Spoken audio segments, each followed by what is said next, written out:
एक छोटे से गांव में एक गरीब लेकिन बहुत नेक और दीनदार लड़की रहती थी। उसका नाम आयशा था।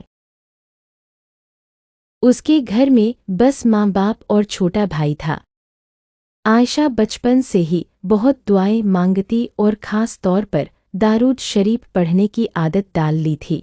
वह रोज़ाना सुबह उठकर नमाज के बाद दिन में कई बार और सोने से पहले हज़ारों बार दारूद शरीफ पढ़ती। कभी कभी रात को 2-3 बजे भी उठकर पढ़ती। लोग पूछते तो वह मुस्कुराकर कहती, रसूलुल्लाह सल्लल्लाहु अलैहि वसल्लम अशरफ तिएफ़े की शान में दारूद पढ़ना मेरी सबसे बड़ी इबादत है। उसके घर की हालत बहुत खराब थी। एक दिन गांव में बहुत बड़ा सूखा पड़ा।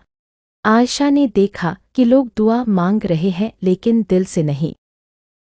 उसने खुद रात को तहज्जुद में खड़े होकर अल्लाह से दुआ मांगी और लाखों दारूद पढ़े। अगले दिन अचानक आसमान में बादल छा गए, तेज बारिश हुई। गांव वाले हैरान थे। उन्होंने पूछा तो आयशा ने सिर्फ इतना कहा, ये अल्लाह की रहमत है और रसूल सल्लल्लाहु अलैहि वसल्लम की शफाअत।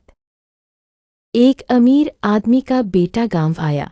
उसने आयशा को देखा और उसके अखलाक और नेकी से प्रभावित हो गया। शादी हो गई। अल्लाह ने आयशा को इतनी बरकत दी कि उसके घर में कभी कमी नहीं रही।